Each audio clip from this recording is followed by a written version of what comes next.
But then maybe I know somebody who's working at doing stuff at CERN. And CERN is about small particles, and well, quantum computing is also about small particles, isn't it?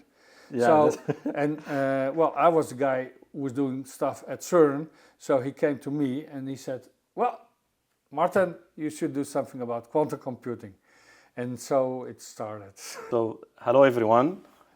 Today I have a special guest. It's Professor Marten Teitsma. He's a professor of applied quantum algorithms at Amsterdam University of Applied Sciences. And today we are going to talk about the quantum research, quantum education, is in particular in applied science universities, and the future vision of such education. So, yeah, welcome. Thank you very much. I'm very pleased to be on your show. So I'm a part of this vibrant initiative that's now as a quantum education officer in Amsterdam, and we teach and various things, and also we deliver workshops, training programs in quantum computing. For example, here at Amsterdam University of Applied Sciences, we offer the minor of applied quantum computing that's providing students with the necessary skills to work in quantum computing companies.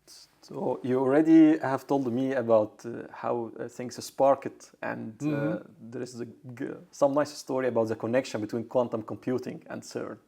Yeah, well, the first thing, what first happened at our university was our dean was contacted by an old schoolmate of his, and he was working for IBM. And then this IBM guy told him, well, you know, dear friend, you need to do something about quantum computing. Oh, and I said, why should I do something about quantum computing? Well, he said, we're building a quantum computer, and we already have some kind of a few qubits already. It was about, well, in 2015, 16 or so, this story takes place. And in a couple of years, 5, 6, maybe 10 years, there will be a quantum computer, and but then we only do have the hardware, and we need software people to program this computer. And so you need, with your University of Applied Sciences, educate those engineers, those software engineers, those people who can program a quantum computer. And then, yeah, okay, I will see to it. Maybe not. That I will try. So Dean, he said, he talked to the program manager of computer science. So you should do something about quantum computers and quantum computing. And then this guy, the program manager, yeah, I don't know anything about quantum computers, but then maybe I know somebody who's working at doing stuff at CERN, and CERN is about small particles, and well, quantum computing is also about small particles, isn't it? Yeah. So, and well, I was the guy who was doing stuff at CERN, so he came to me and he said, well, Marten, you should do something about quantum computing. And so it started. Yeah, so that's a really nice story. Yeah, to hear. Yeah, it's all about small particles. Small particles. How did the minor start? Oh, the minor started with when we got the assignment to do something with quantum computing. First, I organized a course, teach a teacher, do it yourself. Well, I did a lecture, and a colleague of mine did a lecture, but then the quality wasn't that great.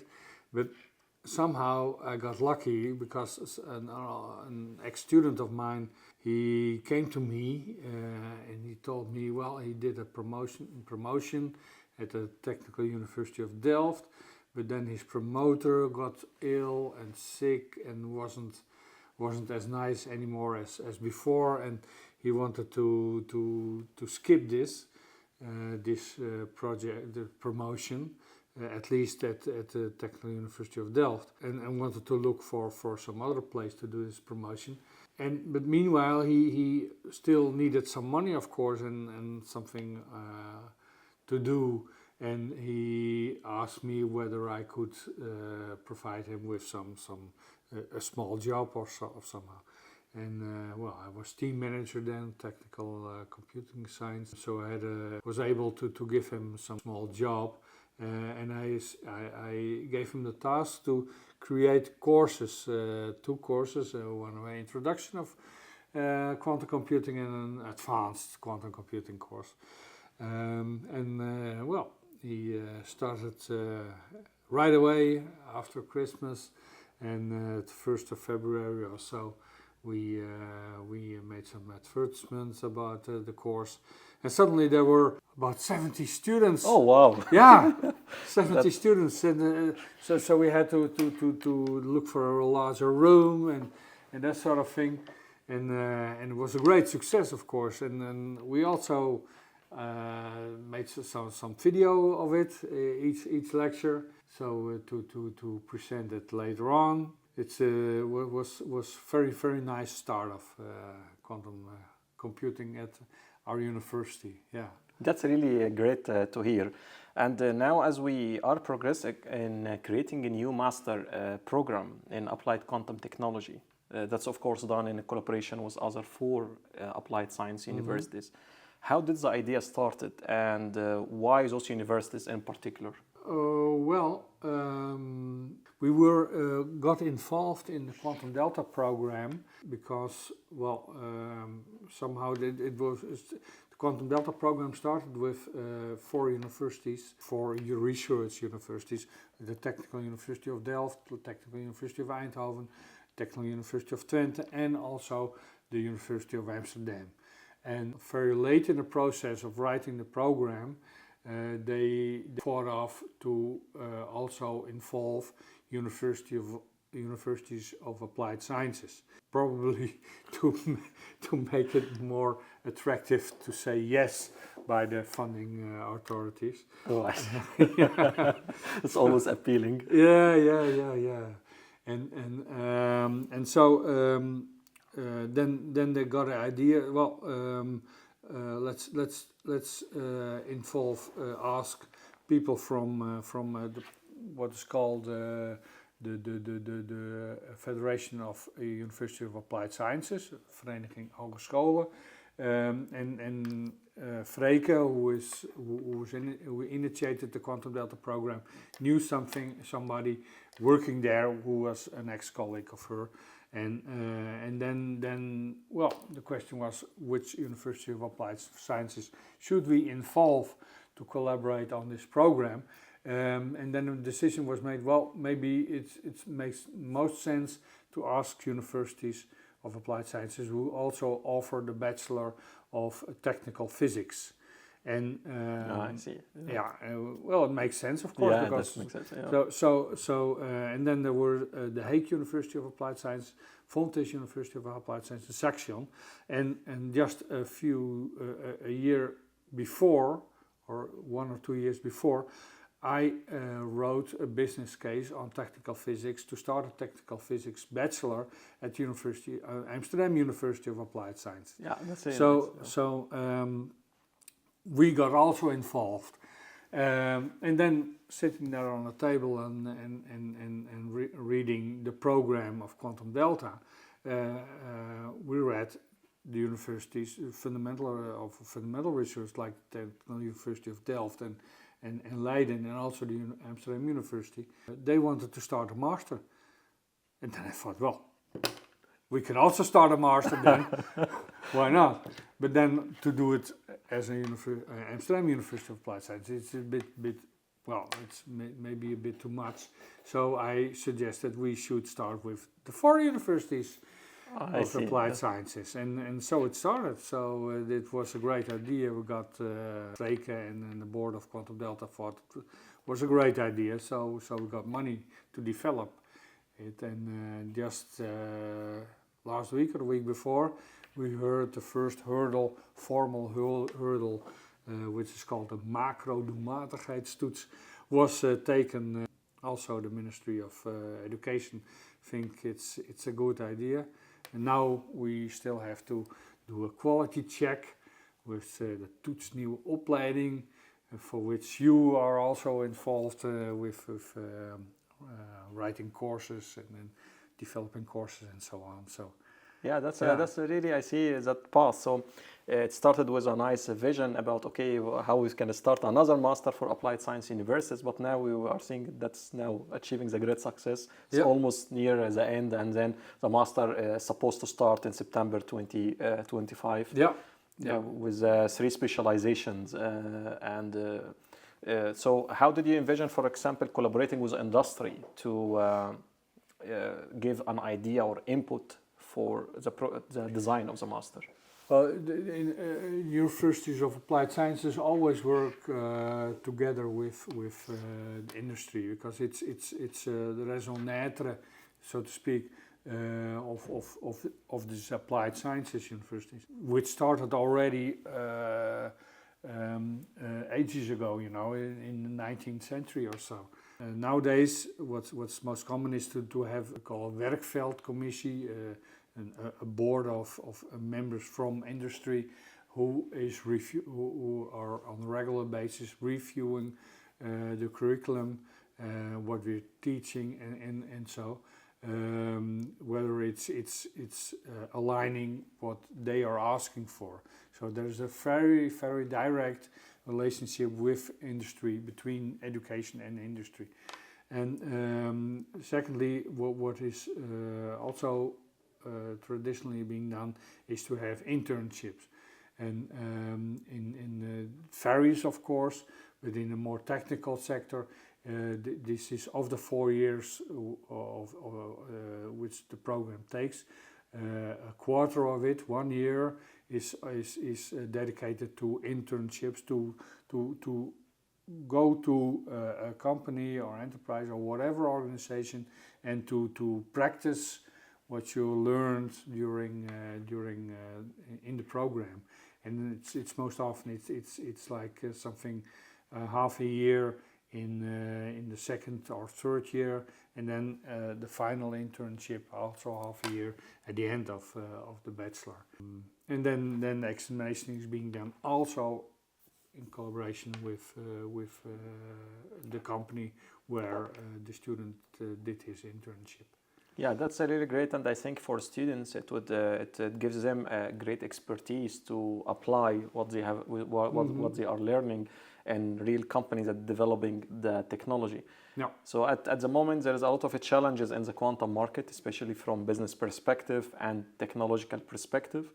So how do you envision those challenges, and how the initiatives that are done, in particular, for example, at Amsterdam in the software, but also in the master that's done in collaboration with other applied science universities, can help tackle those challenges and boost the market? Okay, relationship. So it's a formal one in these commissions. There is this internship, which is something focusing on the students. And what is being done since 2000 or so, since about 20 years, 25 years, there is this also. There's also more and more research at universities of applied sciences, and this is practice-oriented research, and it's focusing on the practice of the use of technology. So, for instance, within quantum technology, you're using quantum software or quantum algorithms. But you said I was a professor of applied quantum algorithms. It's more like I'm a professor of applied quantum computing, and then there is a subtle difference between quantum software and quantum algorithms. And my research is on quantum software engineering, which is much broader than only just an algorithm. An algorithm is very it's an ingenious piece of math most often, at least when you prove it, and then it's transformed into code. But then it's only a very small piece of code being used within the whole flow of production, in the whole workflow being used, which has to be set up to make use of the algorithm. If it's only the pre encoding, or and then the post coding, and then you have to clean the data, you have to interpret the output, and all these kind of things. It makes the workflow much broader than just an algorithm, and also the changes being made in a company are be needed to make use of this new technology. You need to educate people. You need to change your product strategy. You have to think about ethical implications. That's And important. a lot of other aspects, things. yeah. You know, it's not just this math and algorithm. It's much more. And this is the practice of the technology. And to do research on it means creating knowledge. This knowledge we can use in our education again. So we got a feedback loop. And then students can use this during the internship and later on, of course, when they're working. Yeah, that's a really great point that you mentioned about the quantum software engineering, because typically, there is also a common sense about, okay, we need to develop more and more quantum algorithms, but if they are not coupled in a greater use case, or how they are generalized in the market, they are just a piece of nice math in some journal, and then there is no way to couple them with the market and have some usefulness of this. So how do you envision the future of quantum education, in particular for applied science universities? Well, most often technology has the tendency to get transparent. And transparency means you don't have to worry about the inner workings anymore, but you can deal with it on a bit higher abstraction level. Nowadays we are working in circuits and doing things like they've done with classical computing in the 50s or so. And later on, programming languages like COBOL and Fortran and C and all the other programming languages were developed, which are on a bit higher level. And nowadays even visual programming is and low code and that sort of thing. So the technical implication, how is being, well, it's not so important anymore. It's more about functionality. So of course quantum computing, quantum software will also develop in such a way. But this will take some years, I'm afraid. We are not sure about the hardware platforms yet. Noise levels are too large, high at this moment. And we have to deal with it within our code, and it will take a while before it will be transparent and we can work on a higher functional level, higher abstraction level. Yeah, that's great. And like any technology, it takes time to evolve. Similar to AI, it took about 40 years to bring it. Now we can see some applications like using OpenGPTs and also ChatGPTs and so on. Yeah, but still, there are still a lot of problems. And, indeed. For responsibility or whatever. So it's not being done yet all. And then we need just for technology to give time to education, research in quantum software, and then wait until we push the technology to the level where it's accessible and become transparent and on a higher level, as you said. So it's will take a while. Yeah, it will take a while. Yeah. So thanks, Dr. Marten. Thanks very much for being here today. I mean, I was pleased to host you, not also as now a colleague, but also to know how did you start all these nice activities and also the nice work that is done. So thanks very much. Yeah, welcome. And it will be nice talking to you, sure. Yeah, it was nice talking to you as well. Okay, thank you.